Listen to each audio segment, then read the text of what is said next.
Hey, I know this pregnancy vlog is not like the others, but this is the only time I could finally do a pregnancy vlog in this peaceful and quiet house, 5:30 in the morning. So, because I have a house full of people. So let's get started. For my last pregnancy vlog, I had went to the doctor. I finally went to the doctor. Let me tell you what happened. I got here November 1st of Atlanta, and it was so hard to get everything switched from my health insurance to everything that I needed for medical benefits. And, you know, it's just a hard process. Atlanta gives you a really hard time. So, I would say December 2nd, I made it here November 1st. December 2nd, I went to the ER because I was like, I need a doctor, and I don't have a doctor. So I went to the ER and checked on Ava.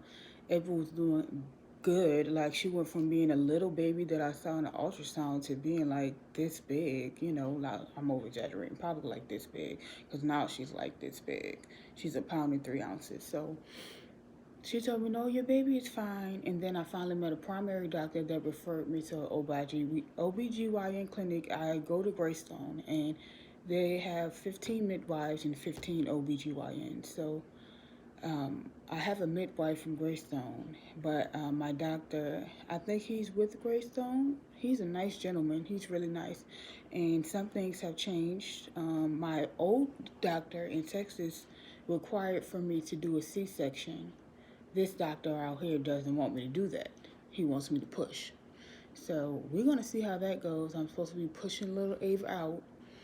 And if I'm pushing her out, maybe she will come May 2nd. But the C-section would have brought her into play early April. So she's just in there baking, and it's a grateful experience. It's just like you don't get no sleep the further you get along. And I realized that. I realized woman was like, get your sleep now in the beginning because she's going to be kicking up a storm. And now I could actually feel her movements. And you sleep on your stomach for a little bit and you be like, I don't want to smother her. So you turn. But you're comfortable. A lot of women are comfortable, I learned, with sleeping on their stomach and sleeping on their back. But as the baby gets bigger and you're sleeping on your back, all the baby weights go on your back. So it's very painful. And I can't do that. I don't have the strength for that, so I try to turn on my side. And when I turn on my side, it's like when she kicks the most. It's a wonderful feeling, but I'll be like, Ava, I just want to sleep. I just want to sleep, baby. So the past two doctor's visits were completely awesome. Ava was in there kicking. She's big. Right now she's breached, but that's fine because I got like 15, I would say, yes, I got 15 more weeks left. So in 2 more weeks, I will be out of my second trimester and I'll be entering my third. And Ava will be on a countdown. My baby shower will be March 8th, and it's going to be in New Orleans. And I'm hoping Ava don't try to come then either, because I don't know. I want to be around my doctors to be able to have her. Um, I have so many dreams and goals for her, and of course a mother does. I'm just hoping that I will be a great mother to my best abilities and love her unconditionally and give her the love that she deserves. My husband, he missed the first one, but he came to the second one, and he was so happy to see how big she was. I finally got in to see a nephrologist, so I will tell you guys how that go, because around the clock, you have to make sure you see, if you had kidney failure, make sure you see that doctor. If you had lung failure, make sure you see the doctor that specializes in that. And also still see your rheumatologist, your OBGYN, your primary, and your dermatologist all in one. To make sure that your body and health and everything is okay. Ever since I've been pregnant and now, I have not had any issues. The only issues that I have is constipation. I'm gonna be honest. People were like, you so open. I am so open. I am so open, and I've been constipated, and it's so disturbing. It is so disturbing, but in the long run, it's a beautiful process to go through this motherly feeling that they told me that I couldn't go through. And I see a lot of women say, you give me hope that I can go through it. Let me tell you something. In my faith religion, I might not go to church every day, but I do read my Bible. Don't let nobody tell you what you can't do. Don't let nobody tell you what you can't do. And in the midst of me getting pregnant, I changed my lifestyle. Meaning that, you guys, I was working out 4 times a week. I will make sure I work out 2 hours a day. So Monday, Monday through Friday, I'll have a rest day, and my rest day maybe be Friday, but the whole week, I'll only have one cheat day. And my cheat day wasn't really bad. The whole week, you'll catch me eating like avocado salsa and chicken breast or salads. And my cheat days, and on your cheat days, you could feel it. Like, you could feel that you're cheating because your body just feel like it's carrying so much weight. But after I exited off my cheat days, I didn't want to go back. Like, I don't have a taste for sweets. I'm pregnant. I don't eat nothing sweet. I can't stand sweets. I can't stand the smell of coffee. I can't stand the smell of chocolate. It just smells nasty. It just smells like excuse my language, it smells like dog shit, you know? And so people are surprised because they was like, you're supposed to be eating sweets. I'm like, I don't crave that at all. I crave what they say you would crave with a boy. I crave everything salty. And specifically right now, I don't have a diet, and I'm switching back to going on a diet because my cholesterol was too high. My cholesterol, my potassium was low, and my iron was low. So he got me on those pills. But I know if I was on the diet that I was before I got pregnant, I wouldn't have those issues. So I'm taking a step back and going back to that diet, which was basically mostly gluten free. Still inquire chicken breast and salmon in my diet, but not too much seafood.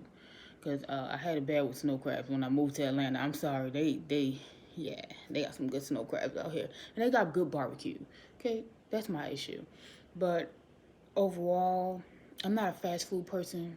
I don't like fast food like that, so I'm more of a homebody. So I know me switching back wouldn't be as hard for me. It's just that my family, they eat soul food, so I'm gonna have to catch myself from, Mama, are you cooking the roast?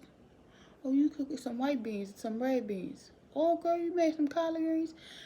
And I will have to catch myself from that because as a pregnant woman, I'm being honest, you're hungry a lot. Like, I eat every 2.5 hours, whether it's a snack or whether it's a meal. Like, we could get through eating lunch and I would ask my mom, so what's for dinner? What's for dinner? You just so greedy. I ain't greedy, I'm pregnant. So ladies, just like I tell you, eat as much as you want, but let me show you the process. I am 6 months pregnant now, and I went from 151 to 160. So I'm really, they say you gain it in these last 3 months, but when I switch back my diet, I'm hoping that to stay around at least out to get to 170, because I've been 185 before and it was hard to walk. It was hard to breathe, but that's part of pregnancy. I know that, but it was a very painful experience. So I'm hoping to switch, and if I get to push Ava out, that gives me quicker time to heal. And I'm back in the gym. I am. I'm going back to the gym. I'm going back to my daily routine. I'm going back to eating healthy so my health could be good to be here for Ava. So I'm hoping that if you have any questions, comment on the link below. Comment below in the comments, and then on the next pregnancy blog or the next video that I do, I will, I will, um, I will answer those questions for you. Ladies, and another thing, my medication that I take is prednisone and Plaquenil. That's the only two medicines that I take. I don't take Celsep anymore. I don't take Losartan. I don't take furosemide for my fluid. I don't have fluid. My kidney failure was almost non-existent when I got pregnant. So it was just leaking a little bit of protein. And my doctor would tell me, she was like, when you got pregnant, when was the last time you took your Celsep?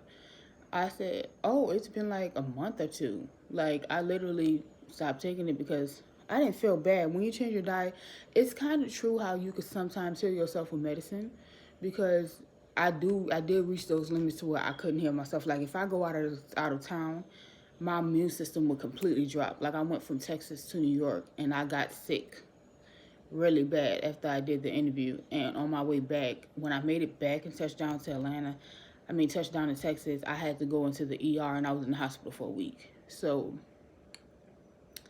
it is hard sometimes traveling over, but really, like, you'll catch me taking a steroid every now and then when I wasn't pregnant to relieve the muscle pain, after I work out. But literally, I would do milkshakes, healthy milkshakes. And it'd be filled with like avocados. It would be filled with bananas, apples, carrots, and I would just drink it in the morning.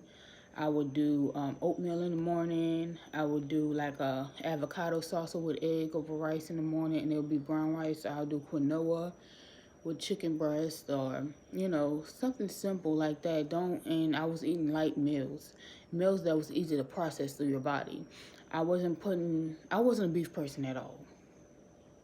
The only time you'll catch me eating beef was when I was cooking a dinner for somebody because they paid me, and I'll make stuffed bell peppers, and I'll be like, okay, I have some of this left over. Well, let me just make me a stuffed bell pepper on the side. You know what I'm saying? Like, or if I'm selling food, it's hard to let me get a bite. It's not gonna hurt. If you be consistent and put yourself first and love yourself first, you will not have a problem. You will not have a problem. And listen to your doctor, but also pray. Pray, because I'm gonna be honest, people might think that I'm crazy, and I don't care. I prayed every day for a baby. I did. I prayed to God. I was like, God, thank you for, healing me. Thank you for keeping me going this far. Thank you for the process, God. I give you the victory. I give you the glory. I magnify you, Lord. You are my healer. You are my achiever. You guide me, and I walk by faith and not by sight. God, I pray that you put the blood over my family. I pray that you blessed all my friends. I pray that you bless me, God. I pray that one day my body will be healthy enough for me to hold my child of my own, because my husband didn't want to go through surrogacy. He wanted me to have that experience, and he wants to have that experience, and he's abundantly happy. So it's like I pray for that, and I pray that same prayer every day. And it doesn't have to be at night when you pray. You could pray in the shower. It doesn't say where you have to pray at. You could speak to the Lord anywhere you need it to be. And I learned that those situations of me praying works for me. It works for me. And now that I'm pregnant, I still pray. I say, God, I give you the glory. I magnify you, Lord. Thank you for bringing me a child, my miracle child. It might be my first, and it might be my last. But thank you for believing in me and letting me achieve the goals that I wanted to achieve in life. Now, let's make it through this pregnancy, oh Lord, because I believe in you, Lord, and I believe in anything is possible. In the name of Jesus that I pray. Amen. Do you know my prayer don't fail? You might not think God answered your prayer, but he has. It's just going to take you a while to notice it, because I didn't realize I was pregnant. I was just like, you know what, I might be pregnant. My period is not, because, woman with any autoimmune disease, your period becomes irregular. So either you think something is going on, but you never think pregnancy. So keep that in mind. If you're having unprotected sex, and being honest, I couldn't use contraceptives. So I wasn't on any contraceptive. So just be careful. And when you do get pregnant, you shouldn't be on, the most medication you really should be on is a blood thinner, your prednisone, or your Plaquenil. Anything else, if they still have you taking kidney medicine, then you must really be in severe kidney failure. That's why I say change your diet first and change your lifestyle. And I'm going to be honest, if I wasn't working out, I would sleep. Like, I would sleep at least half of the day away. Like, I would get my brother to school, and I would sleep. Pick him up from here, get dropped off at the house. I'll say, you want something to drink? Yeah, go back to sleep after I feed him. It's essential that you get that rest that your body needs, because if you don't shut down, your body will shut down for you.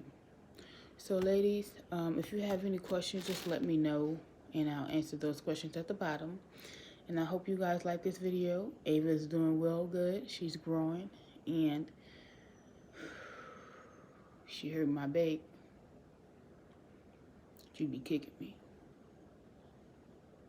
She be kicking me. But if you guys have any solutions to constipation, I drink a lot of water. I tried the liquid that they told me to do. That didn't work. I don't know what it is, but it didn't work. It doesn't work like I would like it to, because I know I'm stopped up. So I hope you guys have a blessed day.